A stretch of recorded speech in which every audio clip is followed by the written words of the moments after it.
Hi guys, this is a test. I'm not sure whether you're actually getting me at all at this point. I'm having some problems with the technology at the moment for some reason. We'll have to see what's going on. Evidently I've got a bad internet connection according to the things I've got here, which is typical. I'm endeavouring to fix it at the moment. Well, and we'll see what happens. I can't obviously see anybody's comments at the moment because YouTube keeps crashing on me.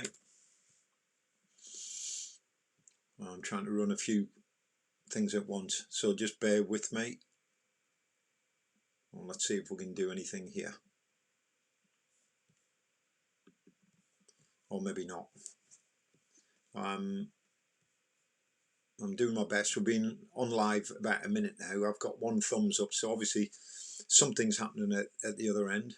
And K Van Dam has posted.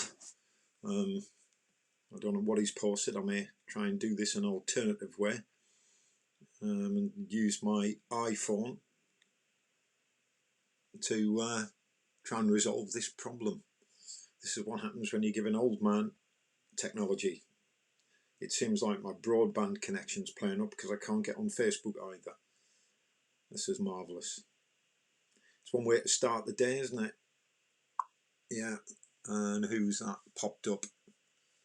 Okay, Medicate Academy's just come on and saying hi, dude. Yeah, hello. Having problems with the technology, Matt at Medicate. As you can gather, issues with storage space, I think. But thanks for popping up anyway. Anybody else online at the moment? Got one post, one reaction. 2 minutes 26, and I got a thumbs up from someone as well. I do apologise for the quality of the connection, which keeps breaking up, and appears to be it seems to have a mind of its own. So if any of you guys are online at the moment and you got any questions, then obviously I will take them. I'm doing my best to resolve this problem with the limited technical information I have. Luke, hiya Luke. I'm not sure whether you can hear me clearly, but I'm having some major problems with the technology. I think it's time for a new computer. No, Matt, you can't speak back to me. It's purely comments only. And Matt Mills, hi Matt. Obviously you guys can hear me. The quality of this has gone down somewhat, and I don't know why. I think it's the system. And Matt just come up and said sorry he couldn't get the thing to work. The thing, obviously, I'm assuming to be YouTube. Buddy, I'm having the same problems myself. If anybody can actually see me in the office, can you just put a comment and say, hi, I can see you.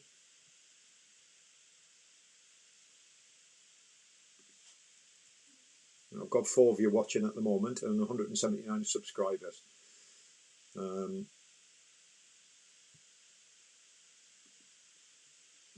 How we doing? If somebody can see me and hear me. Oh, you can hear me perfectly. Can you actually see me, Matt?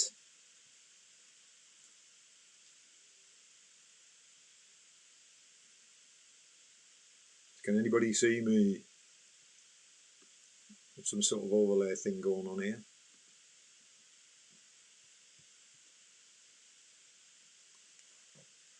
So everybody can hear me, but nobody can see me. Is that right?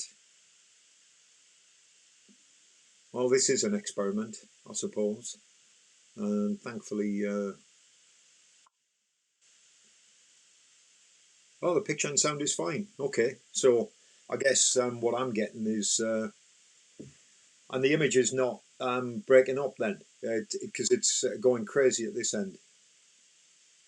Mr. Sushi Pancake. All right. Okay, looking and sounding good. Okay, well, yeah, I can see the comments. Bit of a delay, it seems. Yeah, not sure how long it's the kids' lunchtime. Okay, Matt, so you got the kids on a lunchtime. Can I go on a political rant? Well, I could go on a political rant, but don't actually get me on that.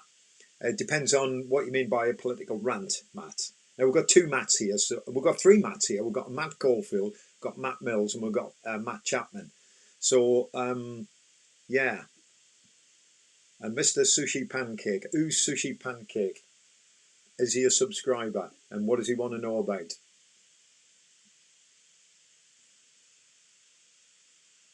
Come on, don't leave it to me to talk. You know how much I hate talking.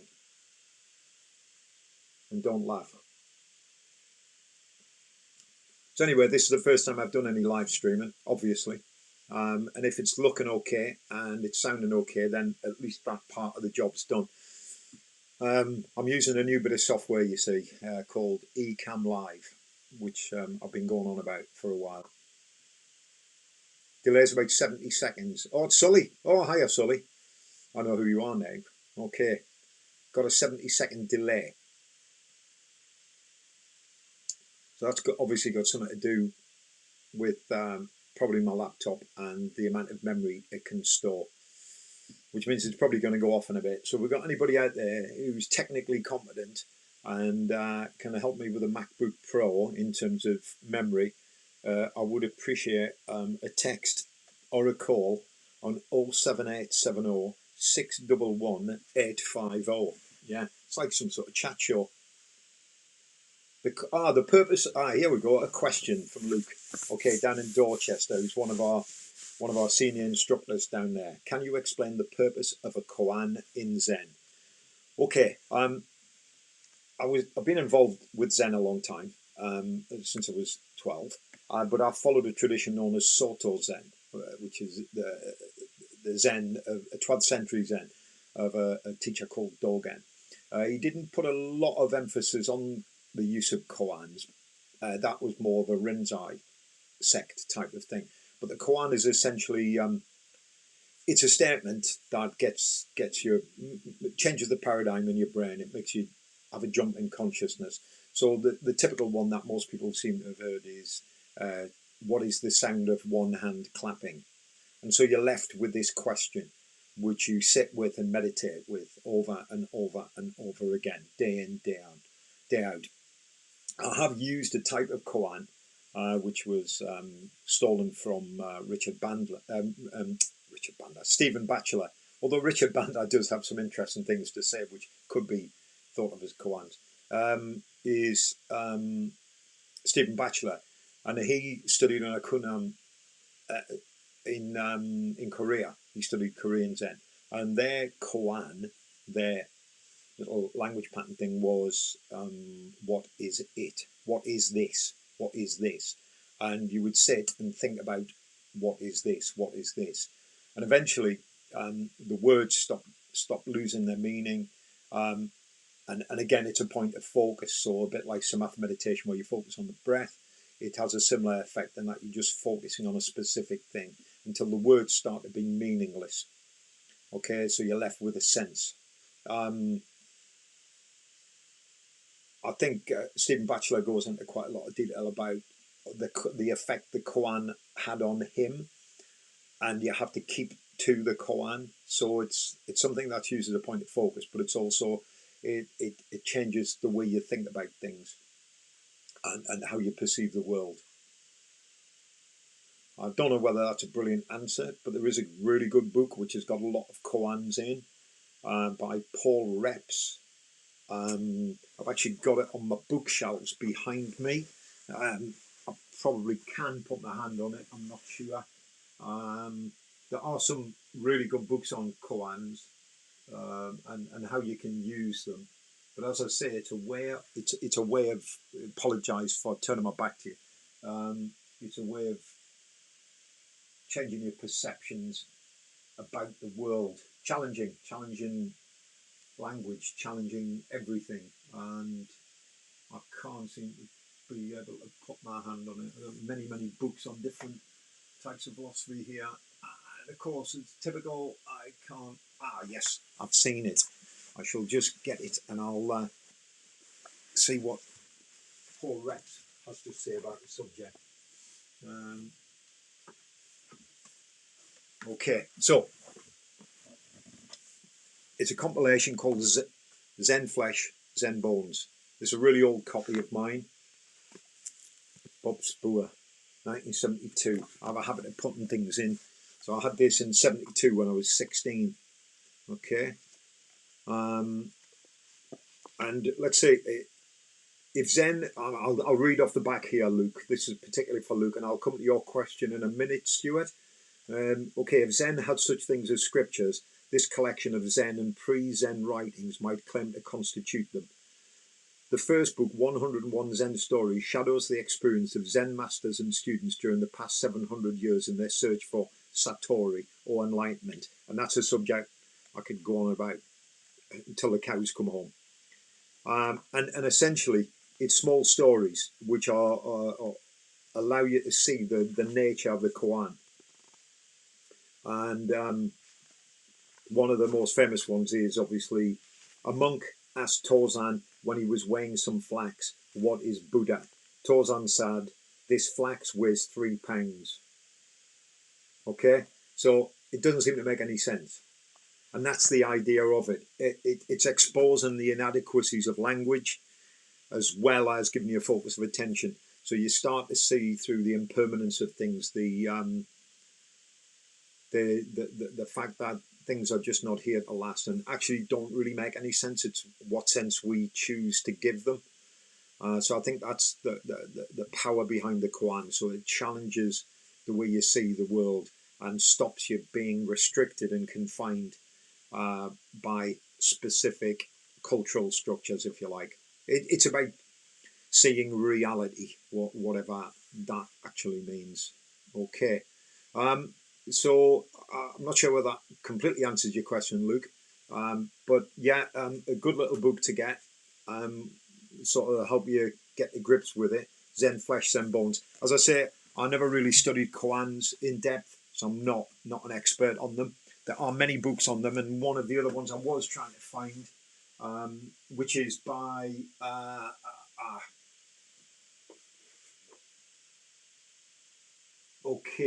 it's by Barry Magid. Barry Magid's Nothing is Hidden. This is the book I was looking for. It was the title that put me off. Okay, this Nothing is Hidden: The Psychology of Zen Koans by Barry Magid. He'd be better qualified to talk about this subject. Really interesting guy. Interestingly, wrote a book called there it is, ending the pursuit of happiness. There's people's constant drive to try and be happy. Okay, very good book, fascinating. In fact, really interesting. This book, Luke, will probably answer your questions. Nothing is Hidden by Barry Magid. Okay, Stuart. Okay, what is the number one book you would recommend reading? Oh, number one book. Okay, that's the one I'm probably reading at the moment. If I can just find it, it's probably next to my bed. Let me have a look. Yeah, here we go. This is, there we go. It's an old book. Okay, I was reading this just last week again. Oh yeah, 100. Yeah, okay, 100 Days of Solitude. That was the name of the book. Really a good book to read. Okay, 100 Days of Solitude, which again, maybe I should change the position of everything in my room. Actually, yeah, there's been 2 books I've been reading, and 100 Days of Solitude is here. Okay, so 100 Days of Solitude. I'm going to come back to you in a second, Stuart. But there we go. 100 Days of Solitude by Jane Dobish. Okay, really good book, and it's useful to read while we're all in solitude ourselves, isolated from the wider world. Yeah, 2 books I would definitely. I'm reading at the moment that I really think a lot of. Alone with Others: An Existential Approach to Buddhism. Okay, a good book. And another one has recently come out, by somebody I think quite a lot of, Letters to a Dead Friend About Zen, okay, by Brad Warner. Brad's stuff's always interesting and quite controversial. But by far, one of my most favourite authors is Stephen Batchelor. He's very academic, quite dry, but nevertheless has some important points to make, not just about Buddhism, but about philosophy in general. In fact, again, my voluminous pile of books continue to haunt me. This book I would recommend without a doubt. And yeah, Stuart, I'll probably make a list of books. It'll be a long list. Yeah. Pyrrhonism. That is a fantastic book. Opened my eyes to a lot of things, answered a lot of questions that I'd had, and it's how the ancient Greeks reinvented Buddhism. There's a big trend at the moment. Archaeologists have been discovering a lot of material in Greece from the time of Alexander the Great, who went into India in the north of India through what we would now call Afghanistan and Nepal on one of these campaigns to take over the rest of the world, the known world. And it was a few hundred years after the Buddha's death, and they met shramanas and samanas, or holy men, from the conversations that the Greeks who went with Alexander, because they always took philosophers with them, met some of these shamanas, these wanderers, these ascetics, and they were probably, it appears, the earliest Buddhists, although the term Buddhism didn't exist then. Followers of the Dharma would be a better way to describe them. And some of the philosophers who were with Alexander's train, his group, went back to Greece, Pyrrho being one of them. And he was so fundamentally different in what he did in terms of Greek philosophy that it's pretty obvious to most writers and historians and anthropologists and archaeologists that Pyrrho obviously met the earliest Buddhists. So the earliest information we have on Buddhism probably comes from the work of Pyrrho. Sadly, Pyrrho didn't write anything, but some of his students, Sextus Empiricus, wrote quite a bit of stuff on him. I know one or two of you guys have already read this stuff. So yeah, I can put a list together of books that I would recommend. And not just on philosophy or Buddhism or meditation, obviously about anything else. I mean, I'm reading a book about swordsmen of the British Empire as well, alongside these books. So, yeah, I'm reading lots of stuff at the moment, as I always do. And I rate Stephen Batchelor a lot. Okay, guys, so what's Matt put? That's really interesting, Bob. I get that loud and clear when I'm talking to the 15-year-old. Yeah, ha ha. Yeah, Luke. Zen flesh, Zen bones. Nothing is hidden. Yeah. You've got the name of the book. Yeah. Okay. Any other comments, guys? Otherwise, I'll be here twiddling my fingers. I don't know how many people we've actually got online because I can't see my YouTube screen. All right. I can only see my Ecamm Live screen, which is very good, but obviously saps a lot of the memory up on my screen.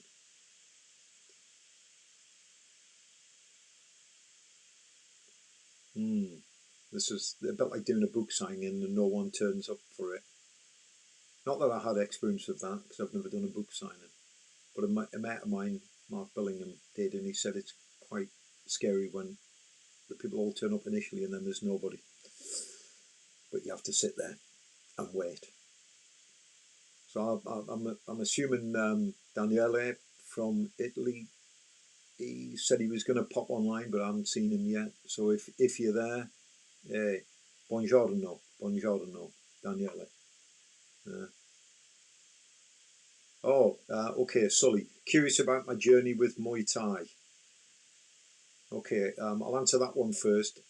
My journey to Muay Thai came via the route of karate. I started karate when I was 10 years old, studying Warrior, then Shotokan and Goju-ryu. Then I moved from the Shotokan and Goju-ryu into what became known as full contact, eight watching, thanks Kate. So into full contact karate. And came across two ties. It was at a show, a full contact show. And was enamoured by Muay Thai. That got me into going to Thailand and studying Muay Thai, and that's how the journey began. I still have a great love of Shotokan and Goju-ryu karate. I do like karate. Some of the way it's taught nowadays goes against the way we used to do it back in the day. However, having said that, you know, if you can find a good traditional Shotokan karate guy, somebody like Simon Bly, for example, who's a good close friend of mine and an old comedian pal of mine from when I used to be on the circuit as a comedian. He's very, very good, very traditional, old school. And of course, Goju-ryu would be with Hige Onna, or anybody who's trained with Hige Onna sensei. However, karate does have its limitations, like Muay Thai. But I just love Muay Thai because it was direct, it was straight to the point. You found out immediately whether your techniques had any power or not, because you were being put on the pads and you were sparring from day one. Oh, and Anthony G's has been waiting on the other one for 30 minutes. Okay, I don't know what the other one is, but that must be me, Nina. I must have made an error of judgment there. But obviously you're on here now. Evidently there's a lot of people waiting on the other one, which is open. I don't know how that happened. But hopefully it won't happen next time we do this. So I got into Muay Thai via the route of traditional Japanese karate and then stuck with Muay Thai, but still kept a passion for traditional Japanese arts, which I still do to this day. I hope that answers your question, Sully. And again, Stuart, what is the most influential place you have visited? Oh, God. I've been to quite a lot of places. Influential. Probably Throstle Hall Priory in Hexham. Second to that,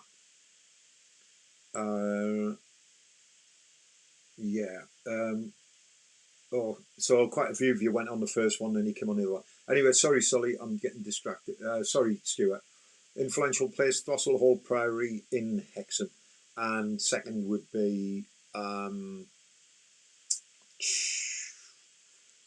doing a training with Richard Bandler. The place wasn't particularly exciting, but the man was. I think Matt Caulfield could probably attest to that. I'm having to think hard. I've been lots of places. I do feel I was influenced by, there used to be a comedy club called Cosmic Comedy Club in Shepherd's Bush. That was quite influential because we used to have great gigs there. So by influence, be a bit clearer. What's that? Nina? No chance, it's got to be Westheath HQ. Oh, I see, yeah. Influential places, yeah. Of course, Westheath HQ. Yeah, the gym, the shed in Westheath. Yeah, motorbikes and Muay Thai. Yeah, absolutely. I think you're right there. So anyway, you're with us now, Nina. So, okay, Kay says, I had a meditation question. Would you say that martial arts training, when you're fully aware of yourself, can become a form of meditation? Yeah, wherever you've got focus of attention, you've got some sort of altered state. Okay, say focusing on doing your roundhouse kick in exquisite detail is a form of meditation. Absolutely. I don't know whether Matt Caulfield would want to say anything about that because he's done quite a bit of meditation as well. But if he's happy to make a comment as well, that'd be useful. But yeah, I mean, it is a form of meditation. I still see meditation, though, personally, as something you do when you sit down on your own or with a group of people, focusing on a point on the wall and just sitting. To me, that's in its purest form. But yeah, any form of focus of attention is a form of meditation, I guess.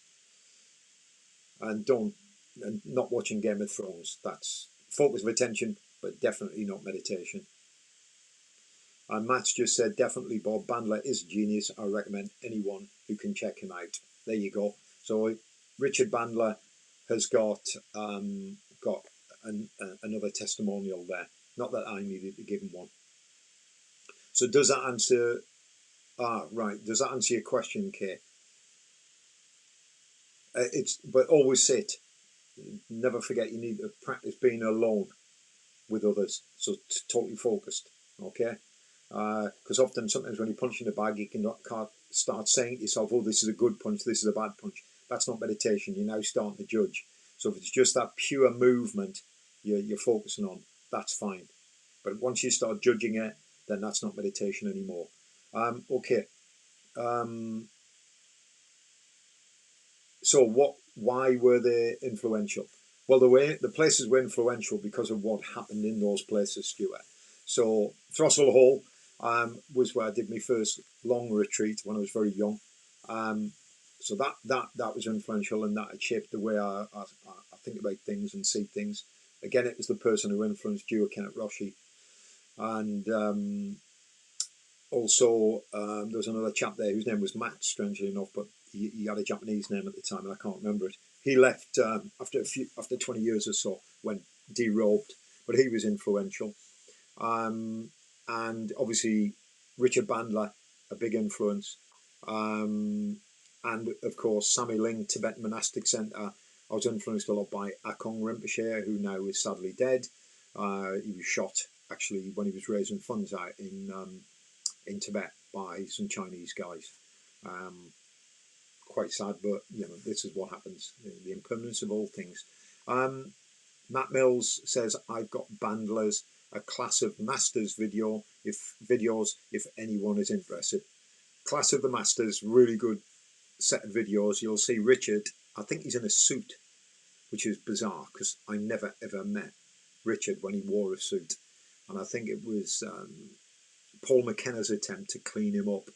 Paul McKenna sort of hangs on his shirt tails a bit, I think. Although Paul is a hypnotist in his own right.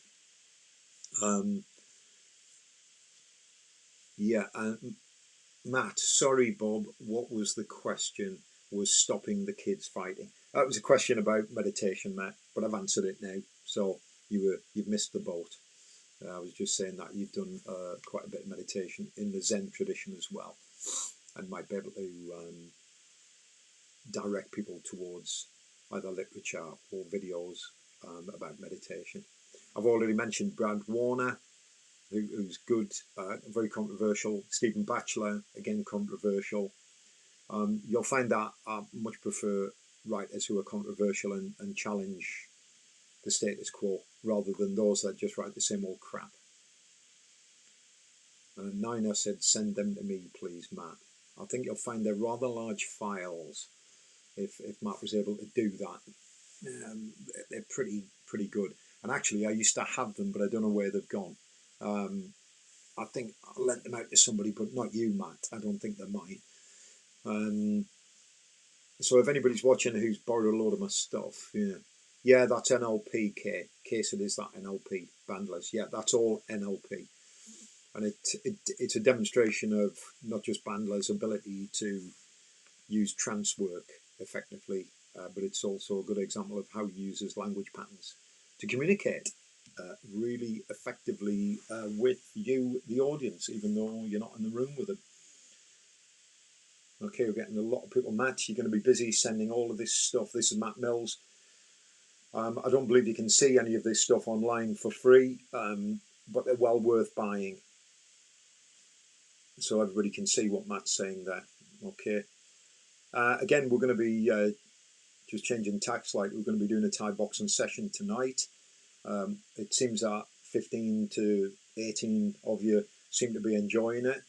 It's a bit of a work in progress. Not many people have done online teaching. I've always been against it myself, but now we're in a position where we have no choice, so I must embrace it.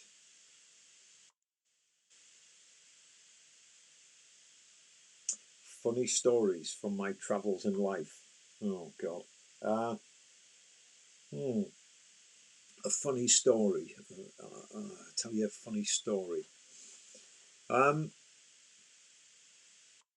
Oh, funny when you're putting it's like saying to a comedian, tell me a joke.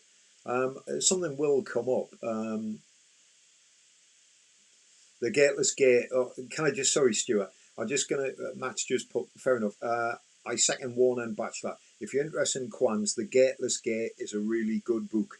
Now, The Gateless Gate is actually featured in the book I mentioned earlier by Paul Reps, 101 Zen Stories. The Gateless Gate, yes, it's a journey. Okay, I'm right in saying that, Matt. I can't put my hands on the book, but 11 people. Whoa, it's gone up. We've got 11 people.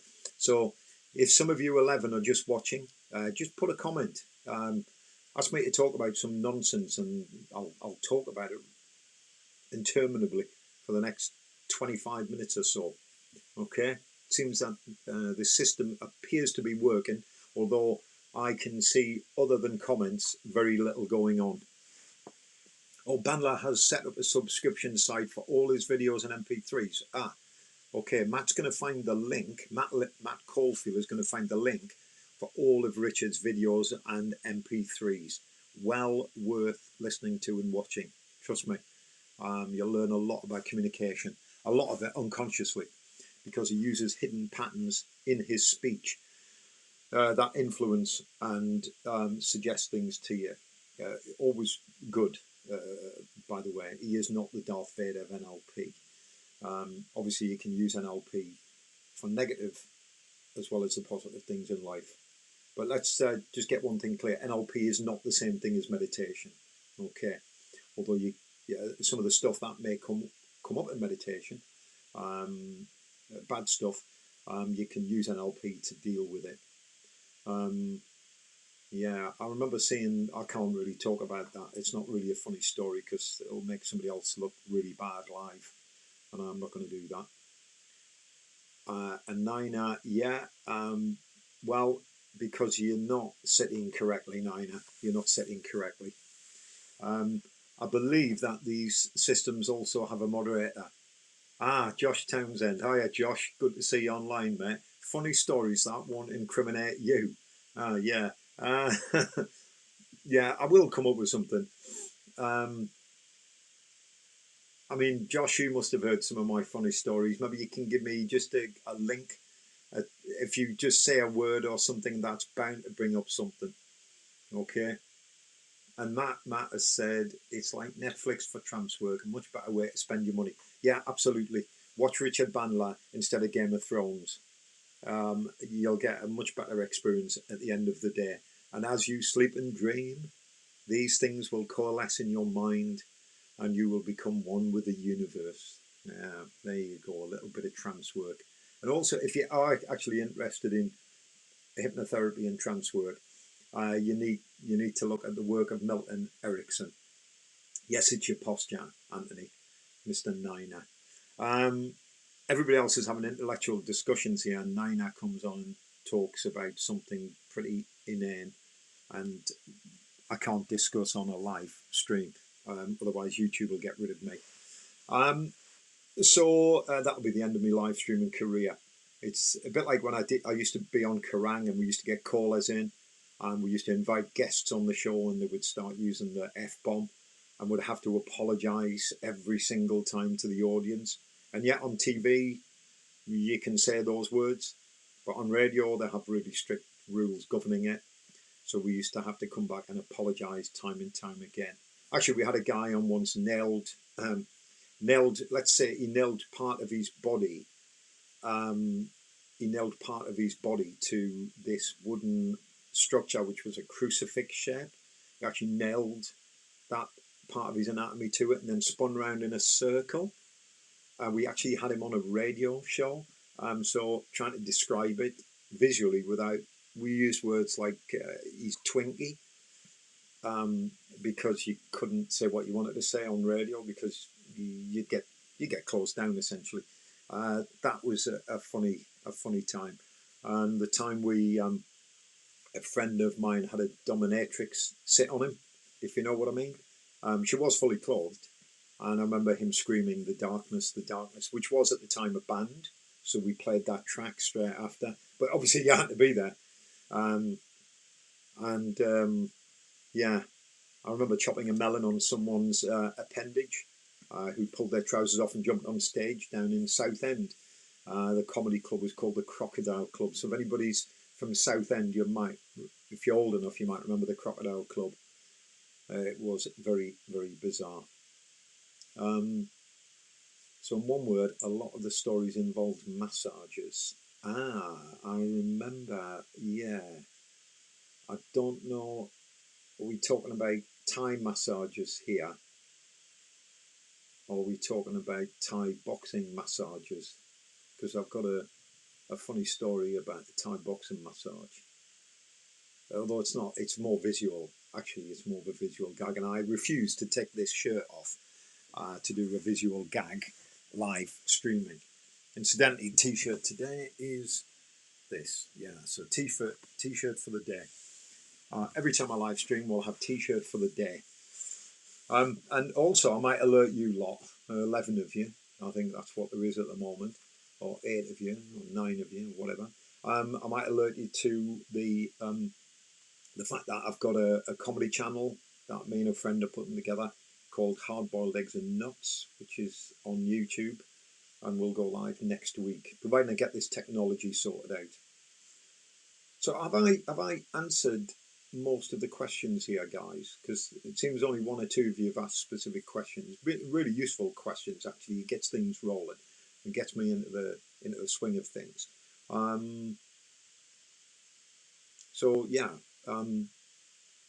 as you can see, I've got a vast array of books behind me. I mean, everything from motorcycles to Muay Thai, from philosophy to philately, and what else? From Italian to, yeah. Matt Mills, I've probably got an archive of funny stories in my head. Give me a code word, Matt. Put it in your comments, and I'll see if I can. Nina, I wake up every day, and because I'm not in a routine, I don't want to do nothing. Any NLP to help me being not so damn lazy. Absolutely. It's called having a structure, mate. It's as simple as that. And when the alarm goes off, give yourself a goal each day. Have purpose. Hey Bob, hi from South Korea. Luke in South Korea, hi. Where do I know you're from, Luke? I've got 2 Lukes online at the moment. And if you're doing well in South Korea, yeah, great. I understand they've got the coronavirus.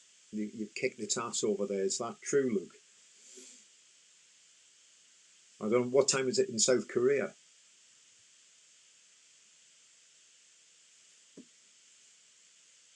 No, nothing yet. Okay, I think there might be a bit of a delay in this, guys. Okay, you mentioned a book yesterday that was about the fake Zen stuff. Fake Zen, oh, it was fake. Well, it wasn't fake anything. It was people who set themselves up as teachers and gurus, particularly in the self-help area, the self-help industries. Surprise ladyboys. We'll come back to that in a minute, Matt. Yeah, there is the book in question, okay, is called Sham. Okay, SHAM.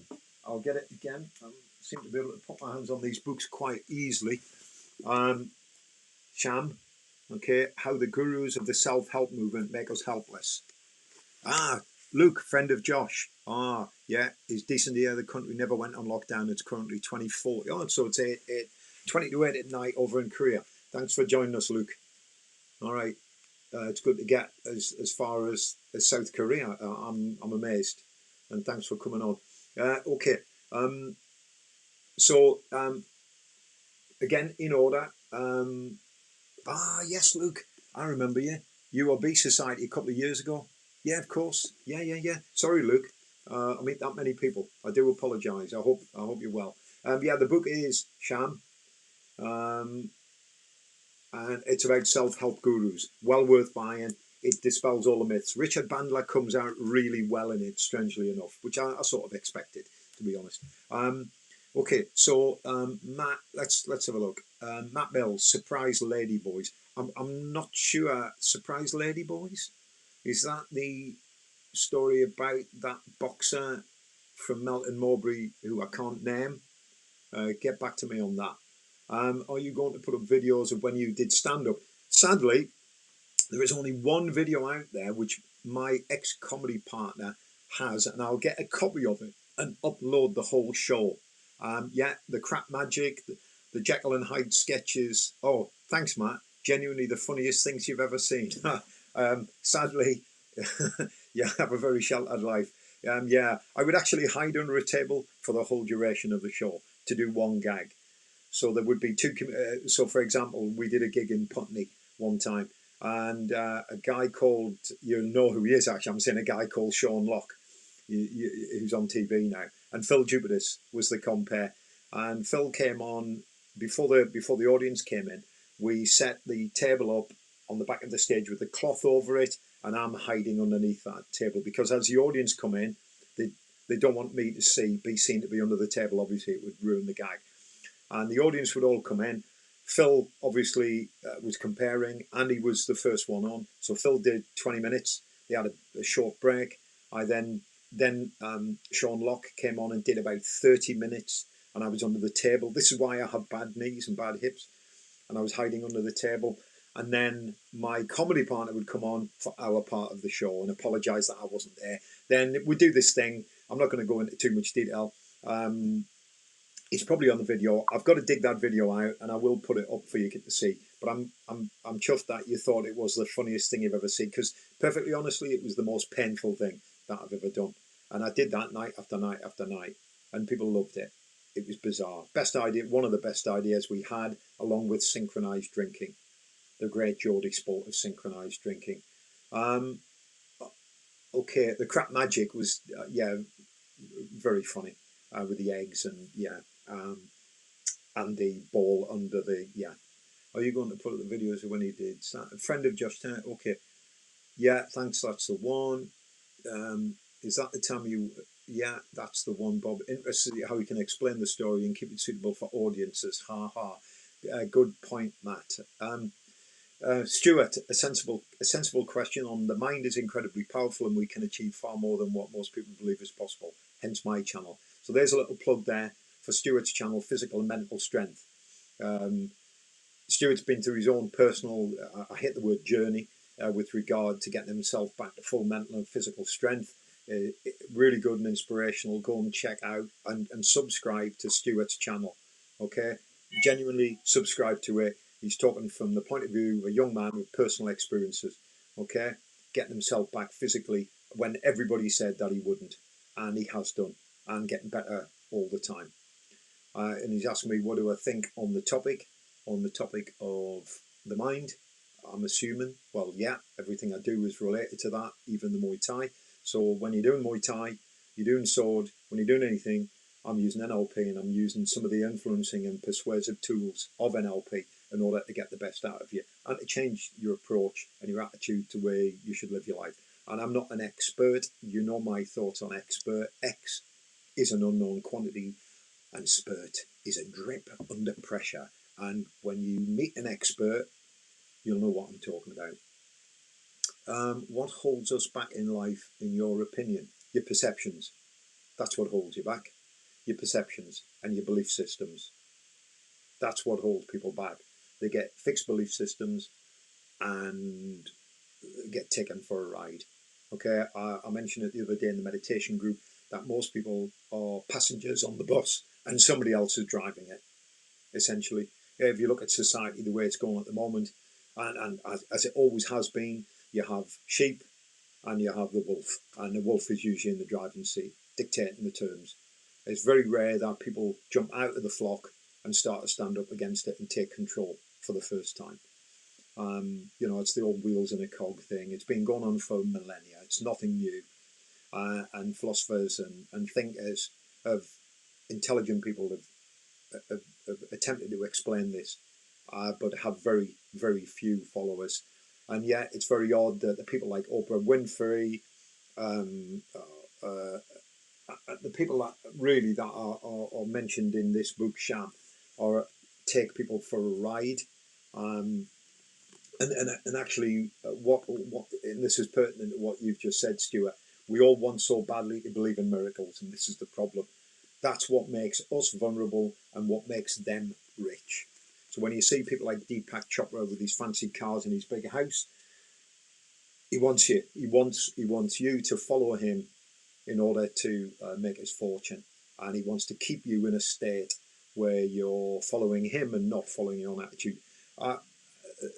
It was said 2,500 years ago by the Buddha, Siddhartha Gautama, you know, be a light unto yourself. I'm paraphrasing, okay? At the time, there was no organised or formal application of what became known as Buddhism. It didn't exist.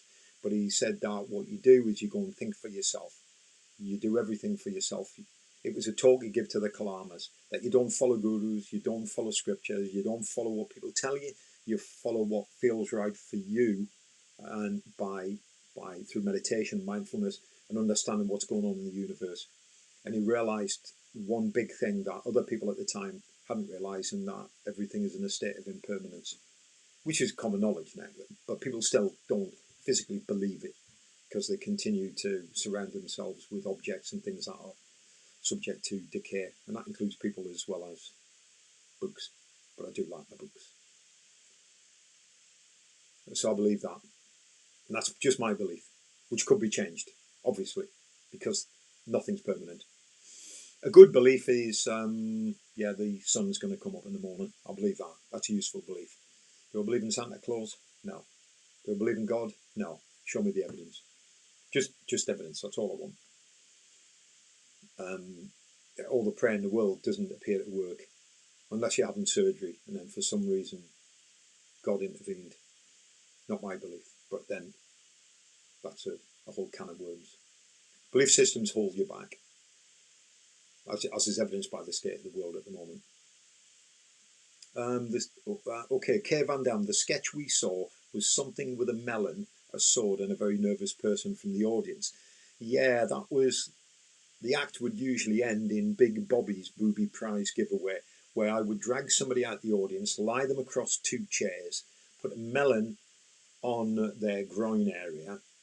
My comedy partner would hold the melon by sitting across the person with his rear end in their face, which would produce a lot of gags. And then I would pull out a katana, a Japanese sword, and cut the melon in half. Obviously, there were lots of gags in between. And yes, I did genuinely cut the melon. There was no fake melon. I would actually give the melon to someone in the audience and say, would you like to hold my melon, missus? Ooh, ooh, which would get shrieks of laughter for whatever reason. And that was how we did the comedy act. Jordan Patterson's 12 Rules for Life. Sounds like another self-help book. I haven't, no. I tend to avoid those books. As interesting as they are, when people start putting things in like the 12 rules for life, it implies that they must be true. If you presuppose them to be true and they're useful, that's fine. It's called a presupposition. So maybe you should call it the 12 presuppositions. I mean, if you can put some of his rules, I'd be interested to see, because they've probably been written about before. Dale Carnegie wrote books on how to make friends and influence people back in the 20s or the 30s. Lots of rules in there. 7 Habits of Highly Effective People, which I've read. I thought, well, yeah, this stuff's obvious if you just think about stuff. So when people start giving you these rules, it implies you've got to adhere to them slavishly, like the 10 Commandments. You must believe them. I don't believe in that sort of thing at all. So no, I haven't read Jordan B. Patterson. Has anybody else read Jordan B. Patterson, The 12 Rules for Life? I hope this is recorded for posterity. No, I haven't recorded it.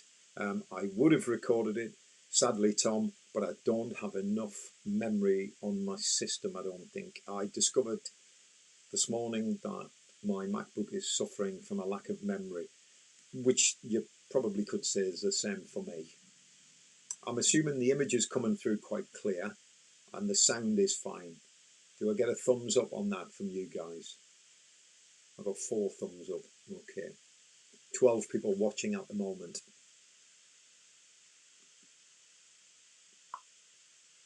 Okay, Tom. Hi Bob, in your meditation sessions you told us not to focus on the present moment and attach meaning to any experience. Does that mean you don't enjoy? Yeah, in your day-to-day life, yeah, you still have reactions to things, okay? So what I'm not saying is that you're switching emotions off. That's not what meditation's about. While you're meditating, you're learning to focus attention on what is happening in the present moment. When you're learning, you use something to focus on, such as the breath, so you notice the nuances of it. Yesterday, I drew your attention to the weight of your body sitting on the cushion when I started the session. Again, you could use that as a focus of attention. You would notice it and just focus on it. Is it heavy? Is it light? Is there warmth? But you don't judge it. So when you are having fun with something, recognize that you're having fun. That's fine. But realize it's going to end. Because what people tend to do is they'll buy something and go, oh, I'm going to buy this wallet. Oh, yeah, because I love it. Okay, and my mate makes them, so I help him make money as well. Okay, so I bought that wallet and I enjoyed the wallet. But when it rots and falls apart, I won't go, oh God, I've lost my wallet. I won't assign too much meaning to it. So I enjoy the experience. And it's the same with sadness as well. That's an emotional response. So the purpose of meditation is to focus on the response, the reaction, and not be taken away by it. In other words, jump on that train and get dragged off. Okay? So the emotion doesn't drive you on. Okay? Whether it's good or bad. It is just what it is. It's an emotion. I'm not saying you can't, human beings cannot be unemotional. That's the way we are.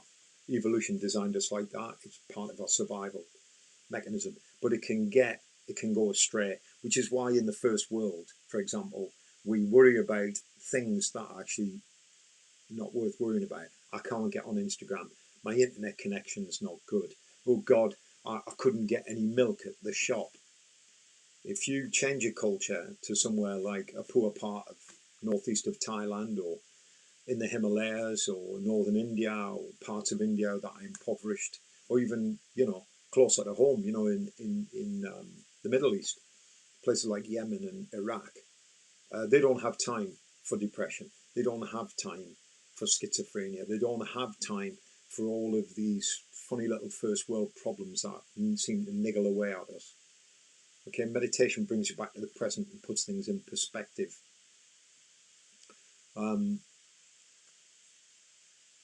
So yeah, everything has meaning. It's whether we attach importance to that meaning or not. If we just observe it and go, that's what it is, now it passes. That's how meditation should function. It's about being present in the moment and reacting as you would. So if something bad happens, you have your bad reaction. Okay, but observe the bad reaction, and then no longer does it have any meaning. So it doesn't have the impact on you that it would otherwise have, if that makes sense. Does that answer your question? Oh, yeah. Azuraful. Azuraful? What? That's obviously somebody's avatar, so I don't know who you are. I mean, I've seen you as a subscriber. So Azuraful. I'd have thought YouTube stores a recording. It probably does. It may very well do. Probably so they can ban me if I start using bad language or whatever. And you may have noticed I've been on my best behaviour, which has probably surprised you. Tom making this a highbrow question and answer. Josh Townsend. Well, why not, Josh? Why not make it highbrow? Not like you and Nina should have your own little YouTube channel. So Azuraful.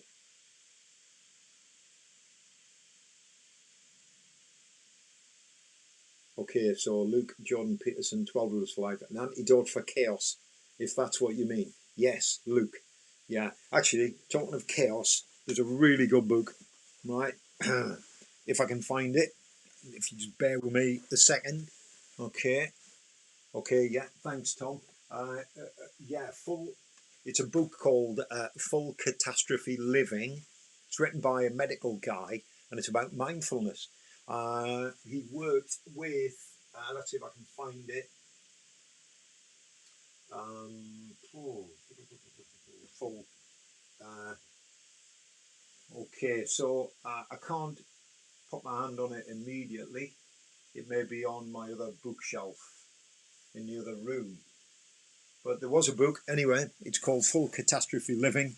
It's actually what kicked off the mindfulness fashion.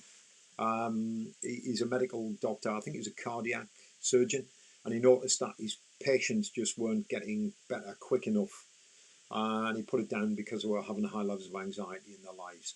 And so he studied Zen himself and done meditation training and found it worked for him. So he set up a program of mindfulness training. And being a doctor, it was heavily researched and tested before he put it out to the general public. And that is a great book. I guess reading that book will be better for you than reading 12 Rules, An Antidote for Chaos. I'd be interested to have a look at it. I might be wrong. I don't know. But Full Catastrophe Living by Jon Kabat-Zinn. If I could put my hand on it, I would. I can't see it on the bookshelf in here, so it must be somewhere else. Okay, I've done my best to find it, guys, but I can't see it anywhere. Yeah, Jon Kabat-Zinn. That's right. That's what I've just said that. Nat. I'm just looking for the book. I've also another fascinating book written by a medical person. So it has a strong scientific backing to it, and that is a book called Zen and the Brain. This was a chap, again, a senior medical practitioner who studied Zen in the Japanese tradition, Soto Zen, I believe. He then essentially wrote what looked like a PhD thesis on Zen and how it affected the brain. And Matt's just put, Brad Warner is not a fan of his. Yeah, I know that. Although I'm not a fan of anybody. I do like Brad Warner, but I like what Jon Kabat-Zinn does. It's given a little bit more academic weight to the subject of meditation. Luke Peterson is excellent. So Luke Mannion said Peterson is excellent. So maybe I should have a look at Peterson. I tend not to follow rules, but hey, I'm a rule breaker. That's the way I'm a polite responder, as they say. Yeah.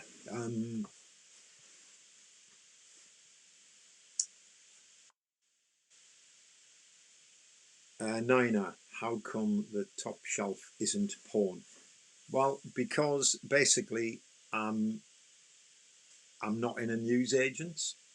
My top shelf, okay, whilst it's not porn, I don't know whether we can see this, is probably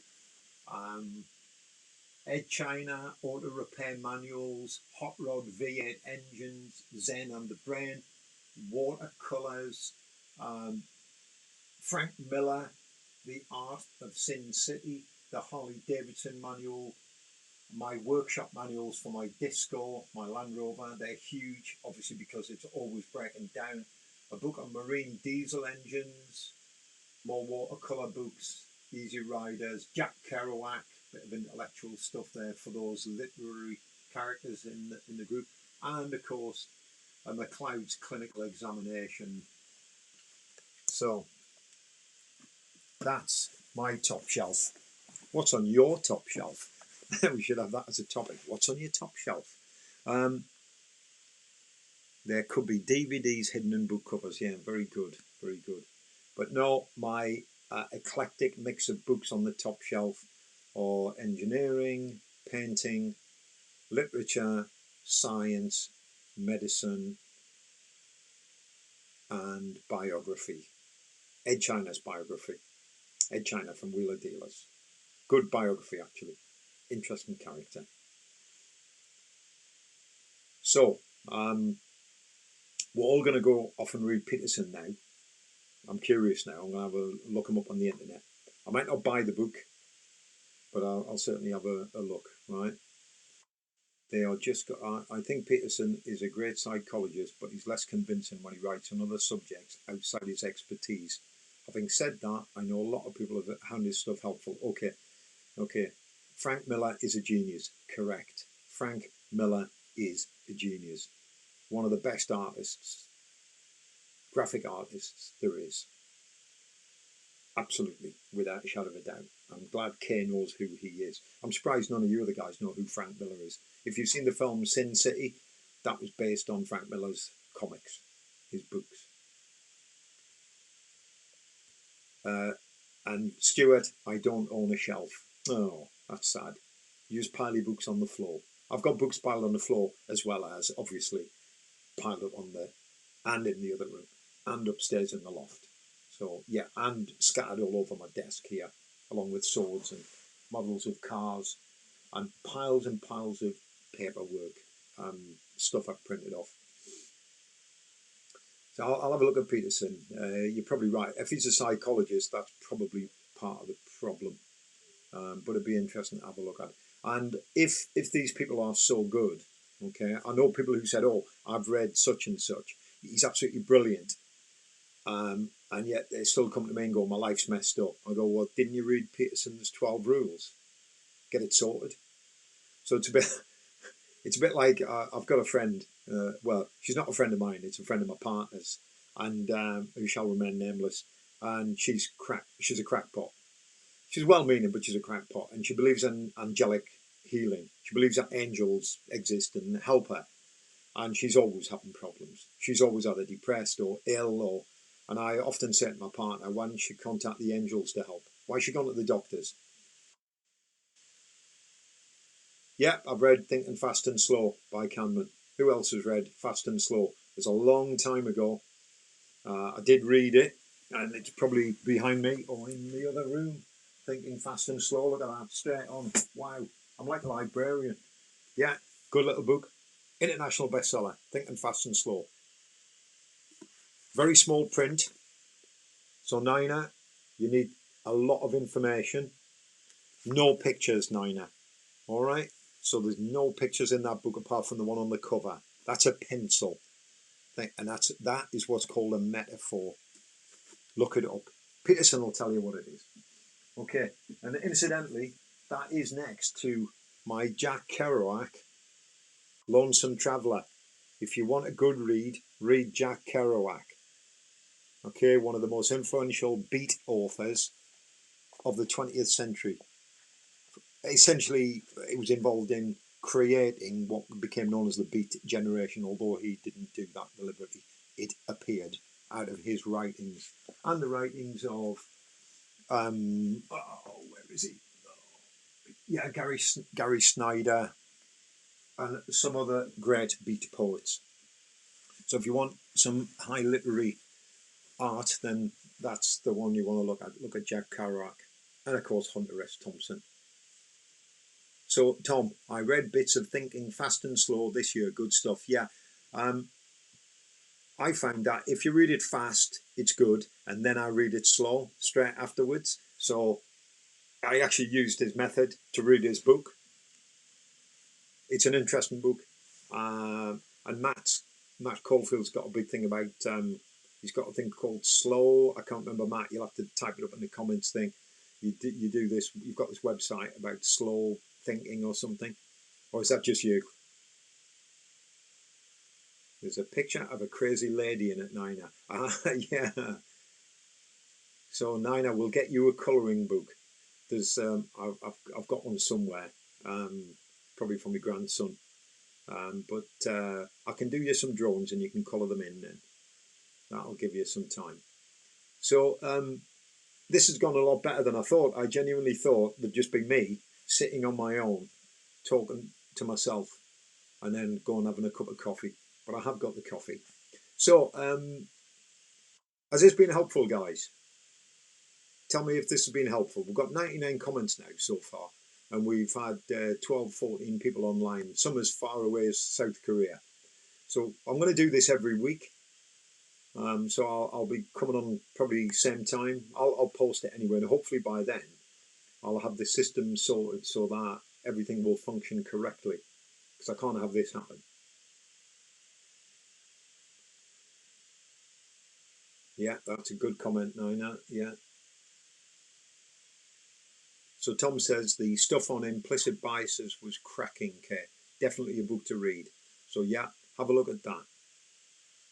Oh yeah, Matt, the slow philosophy. Matt says check out the slow philosophy. It's a way of living. Take things slow. I use this when I'm teaching you guys Muay Thai or sword or whatever. Actually, take your time. I always say you do it a stage at a time. Yeah, and eventually you'll start to get it. That doesn't apply to language, by the way. That's something else I've been playing around with.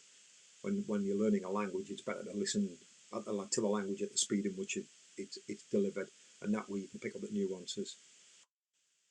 Yeah, thanks, Tom. I'm glad you found it helpful.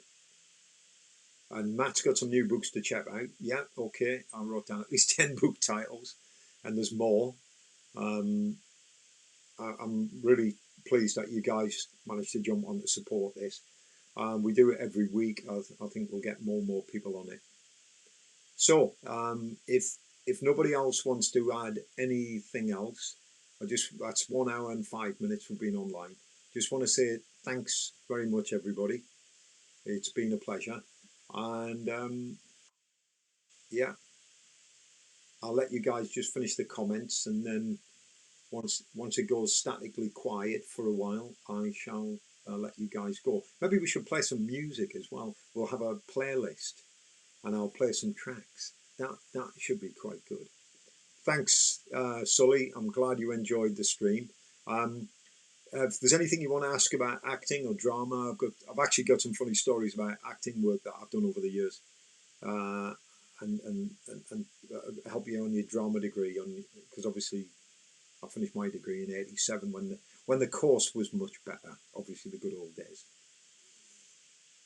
So if that's it, everybody, I'm going to give you 10 seconds, 20 seconds to make a comment. I'll drink my tea and then we'll go. Give us a dance before you go. How's that? There you go. I've given you a dance, Nina. So shallow, so shallow. And don't forget there's Thai boxing tomorrow night. Okay. K Van Dam, Let Us Buy a Dead Friend About Zen, 100 Days of Solitude, Purinism, Get Let's Get, One on One Zen Story, Sham, An Antidote for Chaos, Zen and the Brain, Peterson's 12 Rules. Okay, I'll just show you Zen and the Brain before you decide to buy it. It's quite a voluminous work.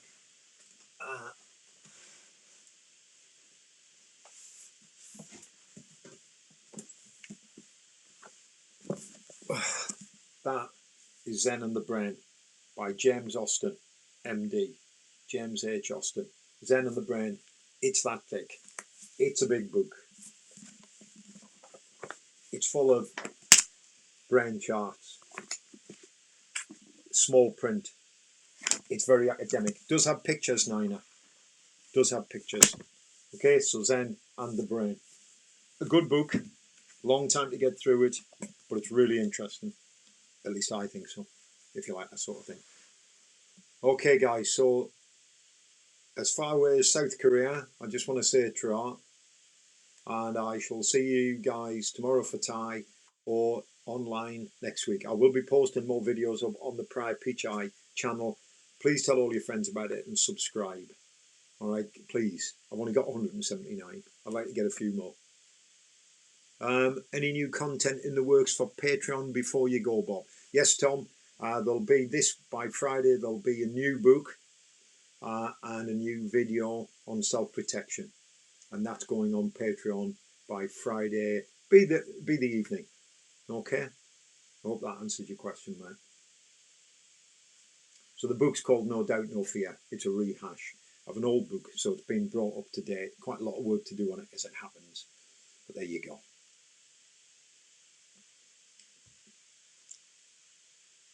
Okay, guys.